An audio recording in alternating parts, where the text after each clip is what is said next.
రోజు దంత సమస్యలు రాకుండా ఉండాలంటే ఎలాంటి జాగ్రత్తలు తీసుకోవాలని తెలుసుకోవడానికి మనము ఖలీల్వాడిలోని డాక్టర్ సీను నాయక్ గారి దగ్గర ఉన్నాము. మరి వీరు డెంటల్ సర్జన్ మరియు ఆర్థోడాంటిస్ట్, ఎయిమ్స్ నుండి పోస్ట్ గ్రాడ్యుయేషన్ పూర్తి చేసుకొని మన నిజామాబాద్ ప్రజలకు సేవలు చేయడానికి ఇక్కడ ఖలీల్వాడిలో వాళ్ళ హాస్పిటల్ను స్థాపించి ఎన్నో సేవలను చేస్తున్నారు. మరి వీళ్ళ బ్రాంచెస్ నిజామాబాద్లోనే కాకుండా కామారెడ్డి, జగిత్యాల, హైదరాబాద్లో కూడా స్థాపించి అక్కడి ప్రజలకు కూడా వాళ్ళ సేవలను అందిస్తున్నారని చెప్పుకోవచ్చు. మరి ఈ రోజు మరిన్ని కొన్ని విషయాలు అడిగి తెలుసుకుందామని. నమస్తే సార్. ఇప్పుడు కొంతమంది లిప్స్ షార్టేజ్ చిన్నగా ఉంటాయి కదా, అలాంటి వాళ్ళు అందంగా కల్పించాలంటే ఏం చేయాలి? సో లిప్స్ ఏదైతే పెదాలు, ఎస్పెషలీ పై పెదవి చాలామందికి షార్ట్ లిప్, అప్పర్ లిప్ ఉంటుందండి. పెదాలు చిన్నగా ఉండడం మామూలుగా అంటే మనకు ముఖంలో అందం తీసుకుంటే మనం 45% అనేది లిప్స్ ద్వారా మరియు పళ్ళ ద్వారా మనకు ఇస్తాయి.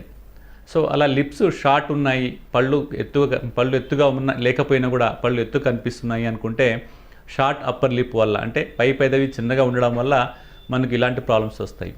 సో ఈ షార్ట్ అప్పర్ లిప్ని మనం ఎలా నార్మల్గా చేసుకోవచ్చు, ఎలా మనం లిప్ లెంత్నింగ్ ఎలా చేసుకోవచ్చు అంటే, ఒకటేమంటే న్యాచురల్ పద్ధతిలో మనకు కొన్ని ఎక్సర్సైజ్ ఉంటాయి.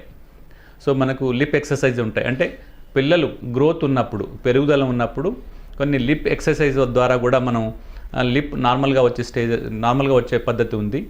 లేదు గ్రోత్ అయిపోయింది, పిల్లలు పెద్దగా అయిపోయారు, ఎలాంటి గ్రోత్ లేదు అనుకుంటే అప్పుడు కొన్ని ఇంజెక్షన్స్ ఇచ్చేసి ఆ లిప్ లెంత్నింగ్ ప్రొసీజర్ చేస్తుంటాం. సో నెక్స్ట్ ఇంకో పద్ధతి ఏమంటే, మనకు ఇంజెక్షన్ కాకుండా కూడా ఈవెన్ సర్జరీ, లిప్ లెంత్నింగ్ ప్రొసీజర్స్ ఉంటాయి, సర్జరీ ఉంటాయి. ఆ సర్జరీ ద్వారా కూడా మనం ఆ లిప్ని, షార్ట్ అప్పర్ లిప్ని, అంటే చిన్నగా ఉండే పై పెదవిని మనం నార్మల్గా చేసుకునే పద్ధతి కూడా ఉంటుంది. సో అలా మనం ఎంత మోతాదులో, అంటే ఎంత సైజులో మనం ఈ లిప్ అనేది చిన్నగా ఉంది, లేకపోతే కింద పెదవి ఎక్కువ ఉందా, లేకపోతే పై పెదవి చిన్నగా ఉందా, అది చూసి దాని ప్రకారంగా చికిత్స చేయడం జరుగుతుంటుంది. సో మెయిన్లీ ఏమంటే మోస్ట్ ఆఫ్ ద పేషెంట్స్కి మేము చెప్పేది ఏమంటే, ఫస్ట్ గ్రోత్ ఉన్నప్పుడు, అంటే పిల్లలు పెరుగుదల ఉన్నప్పుడు ఈ లిప్ ఎక్సర్సైజ్ ద్వారా కూడా మనం ఈ లిప్ని నార్మల్ చేసుకోవచ్చు. లేదు మనకు ఈ అవకాశం లేదు, చాలామంది పిల్లలు గ్రోత్ అయిపోయింది, పెరుగుదల అయిపోయింది అనుకుంటే మాత్రం కొన్ని ఇంజెక్షన్స్, బొటోలినిన్ ఇంజెక్షన్స్ ఉంటాయి. ఆ ఇంజెక్షన్ ద్వారా మనకు లిప్ షార్ట్ అప్పర్ లిప్ని మనం నార్మల్గా చేసుకునే పద్ధతి ఉంటుంది. థర్డ్ది ఏమంటే సర్జరీ ద్వారా కూడా మనం అప్పర్ లిప్ని మనం ఏదైతే పై పెదవి చిన్నగా ఉంటుందో దాన్ని నార్మల్ చేసుకోవడం జరుగుతుంటుంది. సో దీనివల్ల ఏమవుతుందంటే స్మైల్ అనేది మనకు ఇంప్రూవ్ ఉంటుంది, మనం న్యాచురల్ స్మైల్ వస్తుంది.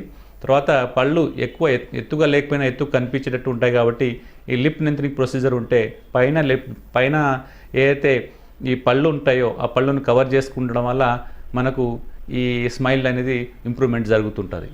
ఈ వీడియో కనుక మీకు నచ్చినట్టయితే లైక్ చేయండి, షేర్ చేయండి. మరిన్ని లేటెస్ట్ అప్డేట్స్ కోసం మా ఛానల్ని సబ్స్క్రైబ్ చేయండి.